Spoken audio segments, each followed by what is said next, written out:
KPCC വിലക്കിയിട്ടും സംഘടനാ അച്ചടക്കം ലംഘിച്ച് കോതമംഗലത്ത് ഒരു വിഭാഗം കോൺഗ്രസ് പ്രവർത്തകർ പ്രകടനം നടത്തിയതും എ.ഐ.സി.സി ജനറൽ സെക്രട്ടറി കെ.സി. വേണുഗോപാലിന്റെ ഫ്ലക്സ് ബോർഡ് പരസ്യമായി നശിപ്പിച്ചതും അങ്ങേയറ്റം പ്രതിഷേധാർഹമാണെന്ന് DCC general secretary advocate Abu Moideen പറഞ്ഞു. കുറ്റക്കാർക്കെതിരെ നേതൃത്വം നടപടി സ്വീകരിക്കണമെന്നും അദ്ദേഹം ആവശ്യപ്പെട്ടു. ഉചിതമായ തീരുമാനമെടുക്കാനുള്ള നടപടികൾ എ.ഐ.സി.സി സ്വീകരിക്കുകയും കെ.പി.സി.സി വിലക്കിയിട്ടും സംഘടനാ അച്ചടക്കം ലംഘിച്ചുകൊണ്ട് കോതമംഗലത്ത് കോൺഗ്രസ് പ്രവർത്തകർ പരസ്യമായി പ്രകടനം നടത്തിയ നടപടി അങ്ങേയറ്റം പ്രതിഷേധാർഹമാണെന്ന് DCC general secretary advocate Abu Moideen പറഞ്ഞു. ഇതോടൊപ്പം കോൺഗ്രസ് പ്രവർത്തക സമിതി അംഗവും സംഘടനാ ചുമതലയുമുള്ള എ.ഐ.സി.സി ജനറൽ സെക്രട്ടറി കെ.സി. വേണുഗോപാലിന്റെ ഫ്ലക്സ് ബോർഡുകൾ പരസ്യമായി നശിപ്പിച്ചത് അംഗീകരിക്കാനാകില്ല.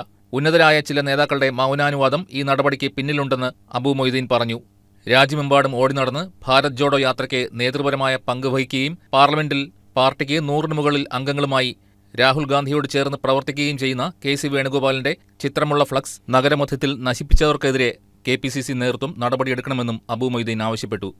News desk KCV news.